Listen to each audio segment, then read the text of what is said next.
según San Juan, Juan capítulo 20, verso 24. Juan capítulo 20, verso 24. Dice la palabra: pero Tomás, uno de los 12, llamado Dídimo, no estaba con ellos cuando Jesús vino. Le dijeron pues los otros discípulos: al Señor hemos visto. Mas él les dijo: si no viere en sus manos la señal de los clavos, y metiere mi dedo en lugar de los clavos, y metiere mi mano en su costado, no creeré. 8 días después estaban otra vez sus discípulos dentro, y con ellos Tomás. Llegó Jesús, estando las puertas cerradas, y se puso en medio de ellos y les dijo: paz a vosotros. Y luego dijo a Tomás: pon aquí tu dedo y mira mis manos, y acerca tu mano y métela en mi costado, y no seas incrédulo, sino creyente. Señor, te alabamos en esta noche y glorificamos tu santo nombre. Te exaltamos porque nos permites estar una vez más en tu presencia. Ahora te pedimos, Señor mi Dios, que tú nos hables, que tú nos enseñes, que tú nos ministres con tu palabra, Señor. Te lo pedimos en el nombre de Jesús. Amén. Bueno, estos pasajes que acabé de leer corresponden a las apariciones de Cristo una vez el Señor resucitó.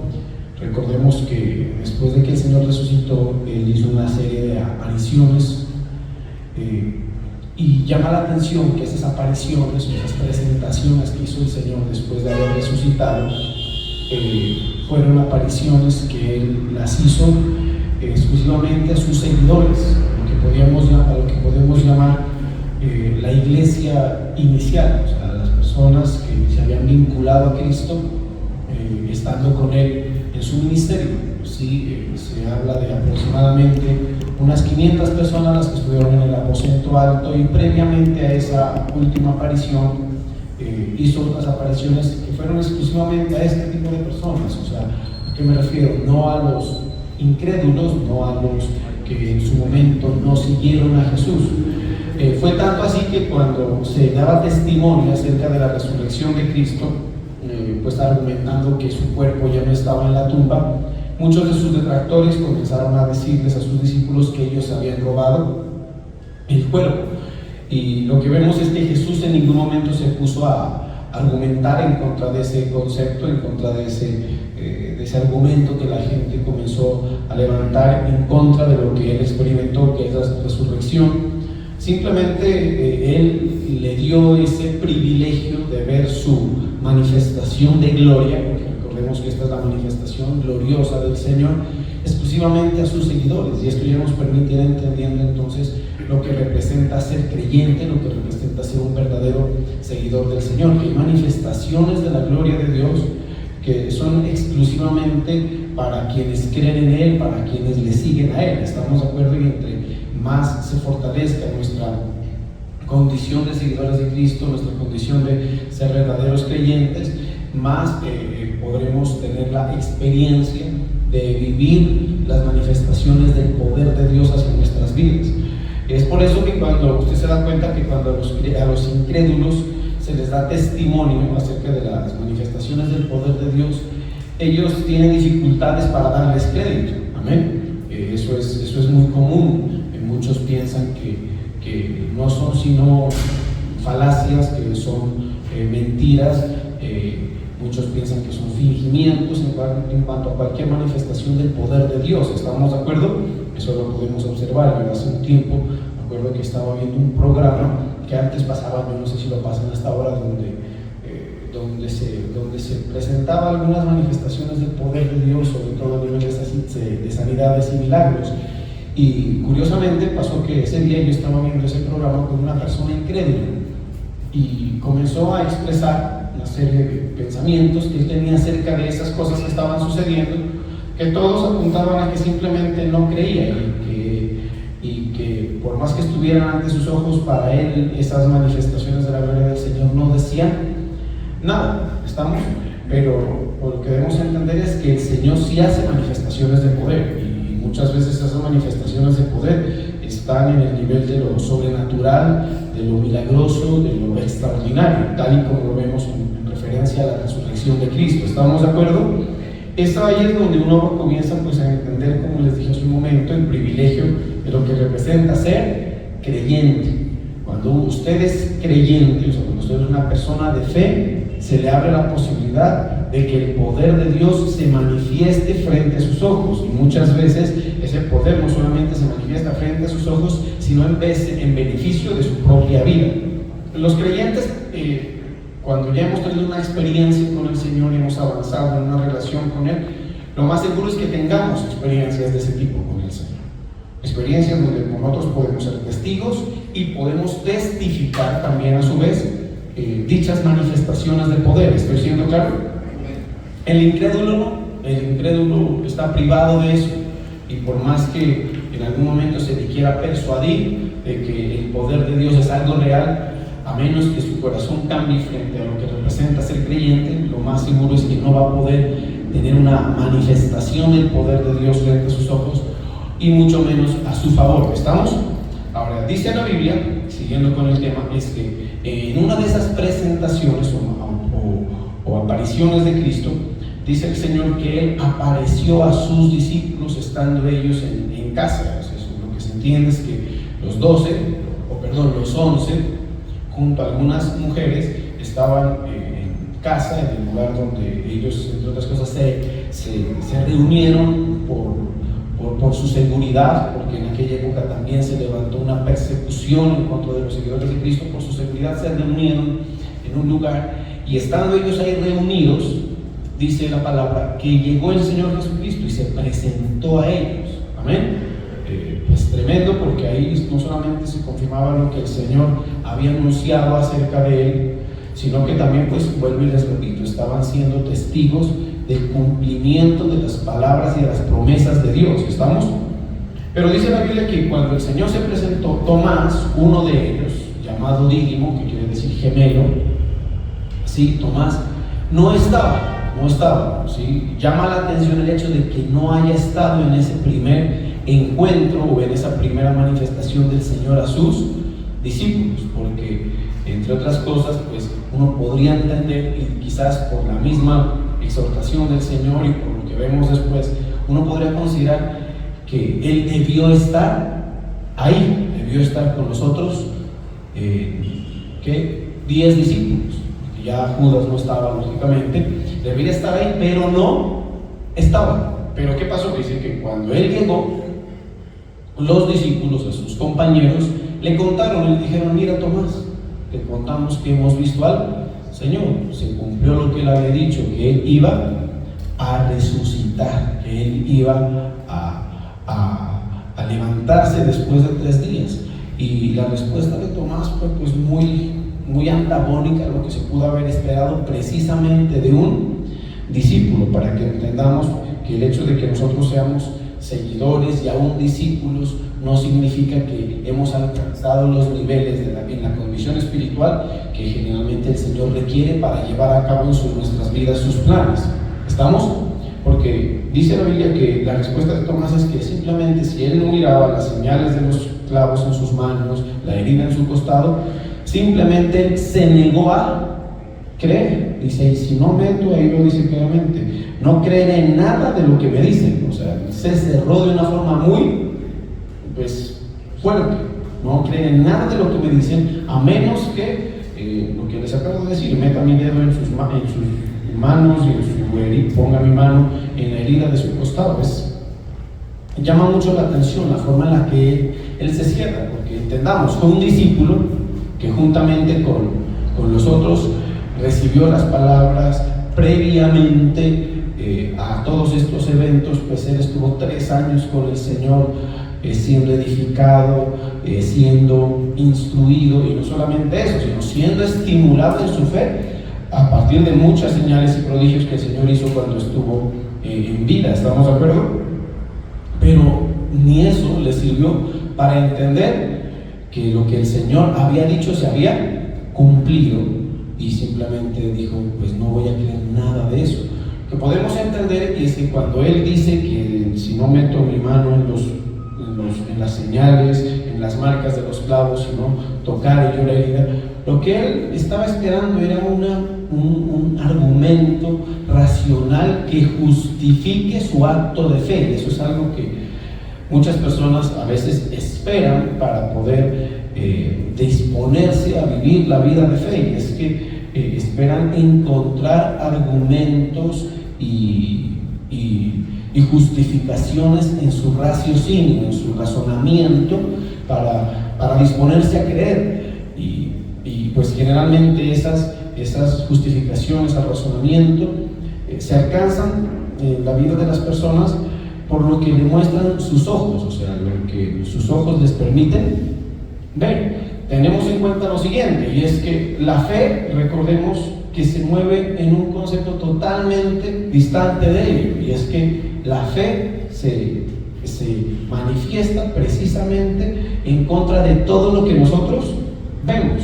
Por eso la Biblia habla de que nosotros vivimos por fe y no por vista. O sea, la vista nunca va a ser el sustento, o lo que nosotros vemos por vista nunca va a ser un sustento de lo que representa vivir por fe. Si usted, o más bien dicho, si usted pretende sustentar su fe por lo que sus ojos le permitan ver, entendamos que su fe nunca va a tener un buen sustento, porque entre otras cosas la fe nos propone o nos vincula a creer, a persuadirnos, a aceptar muchas cosas de las cuales nuestros ojos no se pueden persuadir, no las pueden percibir, por lo menos de momento.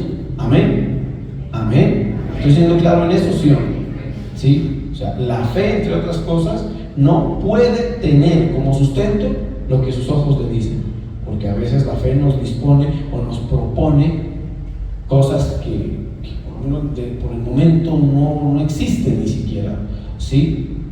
Hay cosas que el Señor nos propone creerlas y aceptarlas y asimilarlas y entenderlas por hechas, aunque inicialmente y en forma inmediata ni siquiera existan. Amén. ¿Estoy siendo claro en eso, sí o no? Y la fe, si es verdadera y usted la tiene en un buen nivel, le va a permitir persuadirse de ello, aunque sus ojos y aún las posibilidades de que ello que el Señor nos propone creer se dé, a veces sean prácticamente imposibles a nivel racional. Y eso fue lo que le pasó a Tomás. Tomás dijo simplemente, pues si yo no meto mis manos en sus heridas, no voy a creer. Eso es un cuento y no voy a creer. Y lógicamente pues eso representaba para Tomás el fin de su experiencia con el Señor. Eso es lo que usted debe entender, es que las dudas que nosotros nos permitimos, amén, por causa de darle crédito más a nuestro razonamiento, a lo que nuestros ojos ven, o lo que nuestros ojos dejan de ver, amén, ¿sí? Nos comienzan a poner un límite frente a nuestra experiencia con Él, Señor. Por eso es que hay personas que de cierto nivel en su experiencia con Cristo no pasan, no avanzan, ¿sí? Y eso es muy variable. Usted en una iglesia, así sea pequeña como esta, se va a dar cuenta de algo con el transcurso del tiempo, y es que la experiencia de ciertas personas con el Señor, a nivel de todo lo que puede representar su experiencia, el propósito de Dios, las manifestaciones de Dios para su vida, y aún algo que les voy a decir que quizás algunos no entienden, aún las bendiciones de Dios para su vida, entre persona y persona tienen una diferenciación, en el sentido de que algunos llegan hasta cierto nivel y de ahí no pasan. Su experiencia con el Señor llega a un límite en todos esos aspectos. ¿Sí estoy siendo claro? Mientras usted puede ver que en la vida de otros pareciera no tener límite, que cada día el Señor da más y más y más demostraciones y más manifestaciones de poder y más gloria de Dios se comienza a mandar. Y eso determinado ¿por qué? Por el nivel de fe que las personas manifiestan. No podemos decir que Tomás no haya tenido fe. Claro que sí, en su momento la tuvo. O podemos decir un nivel de fe sí tuvo. ¿Cuál nivel? El que lo llevó a seguir a Cristo hasta tanto él murió. De ahí para adelante él no tuvo fe, ya su racionamiento le impidió percibir y analizar y acreditar en su vida el acto de la resurrección. Amén. Eso es como decir, bueno, yo creo hasta aquí, pero hecho eso de que resucite, sí ya no, eso sí ya necesito pruebas. Y algunos de ustedes, frente a muchas cosas del Señor, pueden tener ese tipo de manifestaciones. Bueno, esto sí lo creo, pero esto sí ya no. No, tampoco. Ahí sí que me lo muestren porque no. O sea, acá en el caso de Tomás, lo que él decía es, yo voy a creer si me muestran lo que les acabo de decir que me muestren. De lo contrario, no creo. Y muchas personas son así, bueno, si se da esto, yo creo, sigo, y si no, no sigo. ¿Cuál es el problema de eso y la consecuencia? De que su experiencia con el Señor va a llegar a ese nivel. Lo que yo puedo entender es que si a esa aparición posterior a Cristo, de Cristo, a la vida de Tomás, no se hubiese dado, la experiencia de Tomás hasta ahí llegaba. Dejaba de ser un seguidor, no encontraría razón para seguir vinculado a aquella forma de fe y aquella forma de doctrina a la que había sido vinculado por Cristo en su momento. Por eso es que hay gente que aquí llega y a veces con gran entusiasmo camina un tiempo, hasta un momento. Y si hay un momento de su vida con Cristo que demanda de más fe y la persona no ha trabajado por ella, porque es importante tener en cuenta lo siguiente, y es que la fe ha venido a nuestras vidas inicialmente como un don de Dios, amén, algo que Dios ha puesto en nuestro corazón. Por eso la Biblia dice, y la fe, y esto no de vosotros, sino que es don de Dios. Pero ya es menester de cada creyente acrecentar, fortalecerse en la fe, edificar su fe, meterle la ciencia suficiente a la fe a partir de la palabra y a partir de la experiencia con el Señor, para que su fe cada día se fortalezca y la condición espiritual cada día sea mejor y que nos permita ir avanzando a los diferentes niveles a los que Dios quiere llevarnos.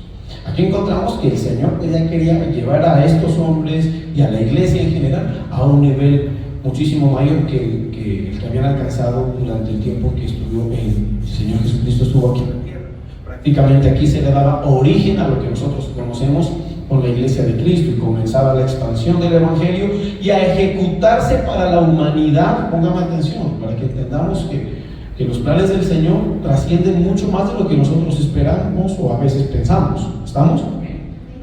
Sí, porque aquí prácticamente comenzaba la ejecución del plan de salvación a la humanidad por parte de Cristo. Ellos eran los encargados de ir y testificar la obra del Señor, a través de los cuales los hombres iban a ser salvos. Imagínense lo importante de que estos hombres pudieran continuar con el Señor. ¿Estamos? Entre ellos Tomás. Pero de no ser porque el Señor 8 días después se le apareció, y ahorita vamos a ver qué es lo que el Señor le dijo, Tomás quedaba segregado. Podremos entender otra cosa, es que quizás ya estaba segregado.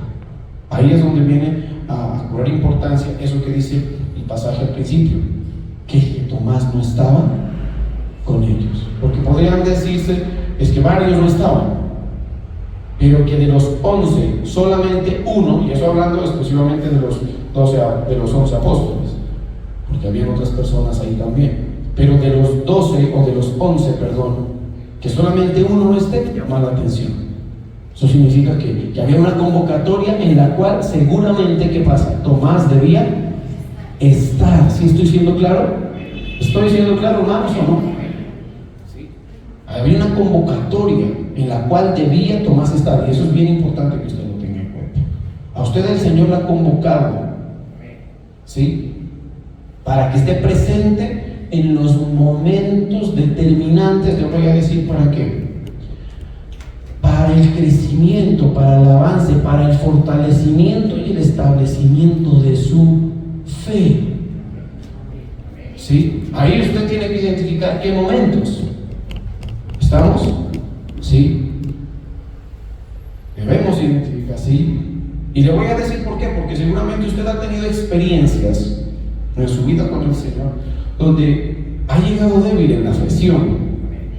¿Sí o no?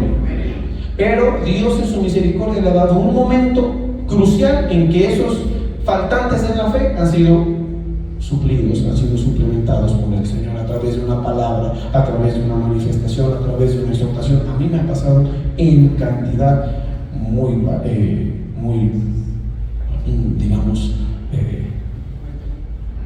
numerosa, varias ocasiones, en muchas ocasiones. Yo he llegado con faltantes de fe, Pero ¿sabe qué me ha salvado? Le puedo decir, estar en el lugar donde debo estar, para recibir la ayuda, el sustento, el fortalecimiento que viene de parte del Señor. ¿Sí? Aquí viene un asunto importante. Esa reunión en la que estaban los discípulos, en la cual primeramente Tomás no estaba, se puede decir, era el vínculo fraternal que deben los seguidores de Cristo establecer, cultivar y cada día fortalecer, amén, en el cual el Señor se va a manifestar. ¿Sí? Porque hay unas disposiciones de Dios, no me pregunte por qué, pero es así, en las cuales Él ha determinado que ciertas manifestaciones, que ciertas concesiones de parte de Dios para sus seguidores, las va a hacer cuando su pueblo está unido,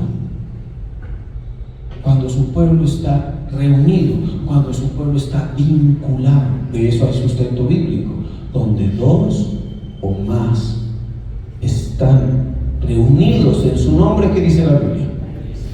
¿Qué dice? Ahí está el Señor en medio de ellos. ¿Estamos de acuerdo? ¿Sí? Por ejemplo, aquí en este momento, usted entienda lo siguiente: por concepto bíblico, y la palabra de Dios tiene más autoridad que cualquiera de nuestros presupuestos, por concepto bíblico, el Señor está en medio de nosotros. Solamente, ¿por qué? Porque estamos reunidos, dos o más, en su nombre. ¿Y qué puede decir? Ahí el Señor en medio de nosotros no solamente está, sino que se está manifestando. Por eso es que cuando usted viene y logra vincularse, no distraerse, sino que se vincula, pone atención, le da el valor que a esto, usted puede percibir esas manifestaciones del Señor. ¿Sí? Manifestaciones que a veces son muy poderosas. ¿Sí? Entonces, claro, en primera instancia se entiende el estar presente y el otro estar vinculado. Ahí son dos conceptos importantes. Uno es estar presente y el otro es estar vinculado, estar en el mismo sentido. Porque de acuerdo al Salmo 133, si no estoy mal, es el que dice que mirad cuán bueno y cuán delicioso es que habitar los hermanos juntos en armonía. ¿Es el Salmo 133? ¿Me confirmo? ¿Sí? Dice, porque allí, en la unidad, en la armonía fraternal, dice la Biblia, el Señor derrama bendición y vida eterna. ¿Sí se da cuenta? O sea, les estoy dando dos sustentos bíblicos para entender que esa vinculación, esa unión fraternal es importante, entre otras cosas. ¿Para qué? Te voy a decir para qué. Para estar recibiendo el sustento espiritual que nos fortalece y que nos confirma en la fe. Y eso es fácil de entender, la experiencia que todos nosotros hemos tenido. ¿Quién de nosotros hubiésemos podido avanzar en la fe? A ver, si no hubiese sido porque el Señor nos vinculó a la iglesia y nosotros mismos estuvimos ahí recibiendo la palabra, el testimonio, y aún el mismo ambiente que se mueve en la fraternidad nos ayuda para afirmarnos en la fe. Ninguno de nosotros hubiese podido avanzar si no hubiese sido por esa experiencia. Entonces ahí que usted vaya concluyendo para sí la importancia de estar vinculado, de estar en el lugar donde debe estar, de no perderse, de no segregarse. ¿Sí? Una de las cosas que busca el enemigo, ¿sabe qué es? Es por eso que el enemigo pone tanto tropiezo, para que usted se congregue, para que usted haga parte, para que usted se vincule. ¿Sí? Para muchos el estar congregándonos yo sé que es una batalla espiritual, pero es una batalla espiritual que tiene una razón, porque el enemigo sabe que si usted está ahí, en el lugar donde Dios se manifiesta, sabe que usted se fortalece, sabe que crece, sabe que avanza, y sabe, entre otras cosas, que se está exponiendo de una forma mayor a las manifestaciones del poder de Dios. Entonces hay que entender, lo importante es que usted esto lo comprenda, se disponga y no se deje ni siquiera distraer. no le metamos tanto terrorismo al testimonio de Tomás. Quizás simplemente se dio un permisito, quizás simplemente se distrajo, se olvidó que tenía ese día la reunión con los otros compañeros, porque a veces no se tiene que entender como que, ¡ay, qué mal que esto! Simplemente es una cuestión de cuidado, y que usted, a la luz de estas palabras, entienda la necesidad de estar donde debe estar y que valore lo que Dios le ha dado para poderlo sustentar en la fe. ¿Estamos? Porque aquí dice así, porque él, cuando Tomás llegó, dice, Tomás, uno de los 12, al que le decían el gemelo, no estaba con nosotros. Este no estaba con nosotros, entiéndase lo siguiente, hace referencia en forma presencial, amén, pero también hace referencia a la vinculación a nivel de sentir, a nivel de pensamiento, a nivel de la relación que debe establecerse. Por eso el apóstol Pablo en una de sus cartas dice que debemos estar en el mismo sentir, sintiendo una misma cosa, pensando una misma cosa. Otra cosa que podemos entender es que Tomás ya andaba en otro cuento, eso usted lo ha escuchado, en otro cuento, en otros intereses, ¿sí? En otros asuntos, ¿sí? Y eso es algo que ojalá nosotros debemos procurar en lo que no caer, que desvincularnos del Señor a nivel de pensamiento, a nivel de disposición, en cuanto a la importancia y al interés que despierta para nosotros las cosas del Señor. ¿Sí? Para esto es muy importante que usted entienda lo siguiente, y es que las cosas del Señor debe convertirlas usted por su fe, por su entendimiento, lógicamente, en una prioridad. Si lo de Dios no se convierte en su vida en una prioridad, cualquier otra cosa lo va a ir segregando. Ahí uno va a tener que hacer un esfuerzo. Yo les hablaba hace poco en una de las predicaciones que cuando se trata de renovar nuestro pensamiento, tenemos que hacer una serie de sacrificios. ¿Estamos de acuerdo?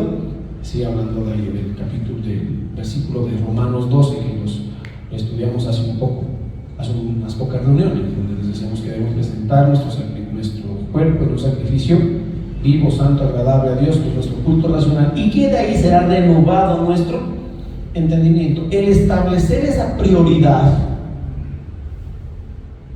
que el Señor nos dice a través de esta palabra que debemos hacer, donde lo de Él se convierta en lo más importante, puede representar un sacrificio. Dejar de lado otras cosas, que lo más importante para nosotros comience a ser lo del Señor. Eso es un asunto de mucha fe, porque qué importancia le pudo haber dado a Tomás en este momento si para él Jesús ya no estaba. A veces darle crédito a las cosas de Dios representa persuadirnos y darle importancia a cosas que ni vemos, ni podemos tocar, ni están presentes en nuestra vida. ¿Estamos? ¿Estamos o no? ¿Estamos? ¿Sí estoy siendo claro? Pues ese sí es el ejercicio que cada uno debemos hacer a nivel muy personal, ¿sí?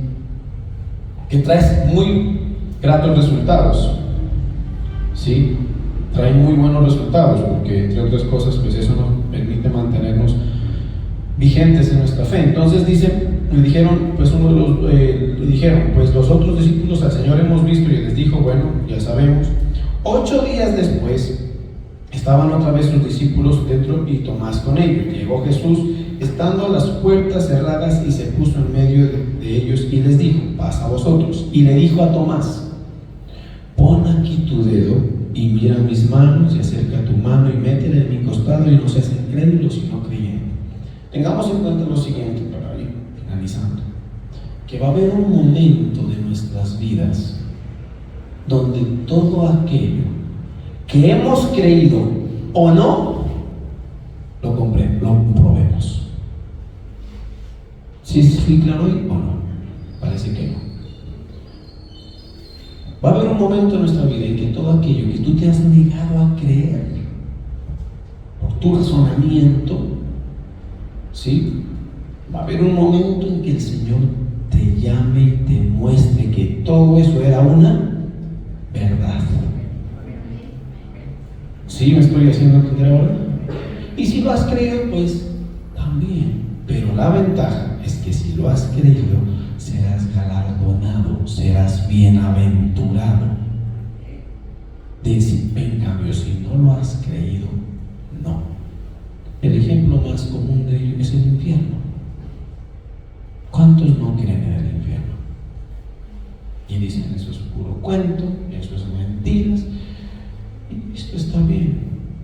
Un día una persona, yo le quise compartir a un profesor de mi universidad, y claro, yo estaba iniciando mi vida cristiana, no conocía mucha palabra, no conocía nada de palabra, no tenía la habilidad como para convencer a una persona intelectual, y creo que tampoco la tengo ahora, porque todo va a reducirse a ¿qué? ¿Crees o no crees? Como dijo alguien por ahí, esa es la cuestión, ¿sí o no? Pero yo recuerdo que este hombrecito, este docente, me confrontó muy fuerte y me dijo, dame pruebas de que el infierno es real, o sea, ¿cómo me convences si realmente yo creí suficiente? No tuve. Y para decirle, bueno, pues profe, si usted no cree, pues no cree, yo sí creo.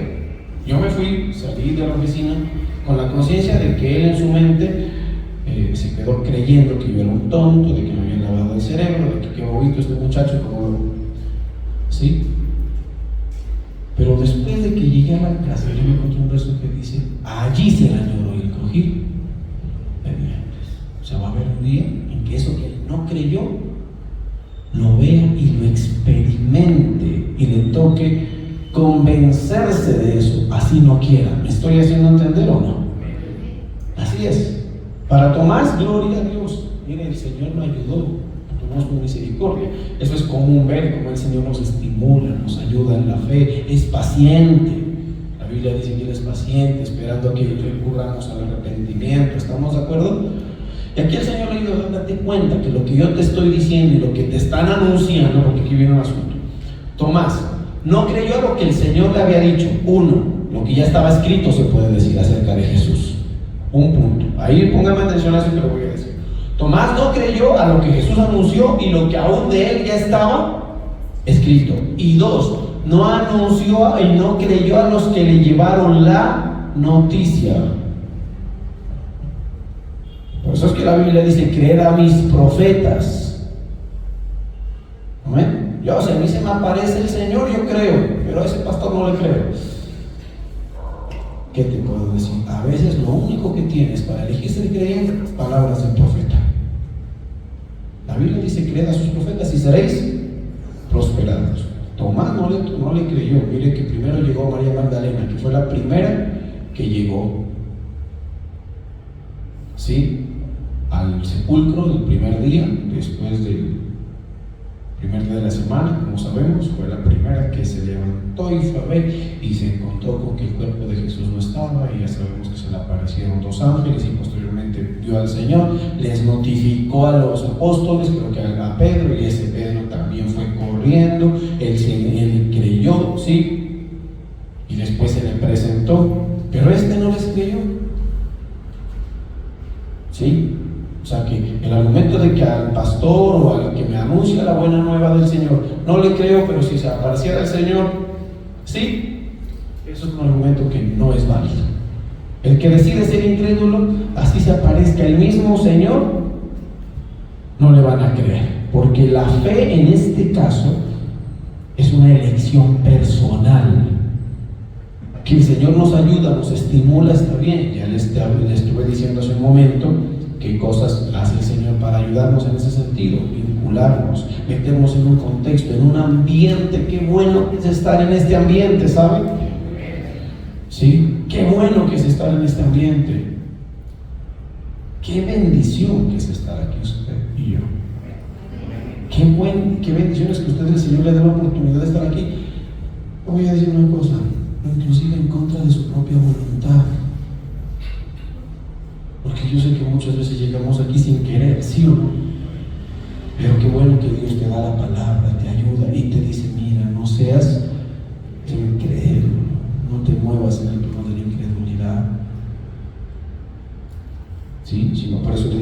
pon aquí tu dedo y mira mis manos y acerca tu mano y métela en mi costado y no seas incrédulo, sino creyente.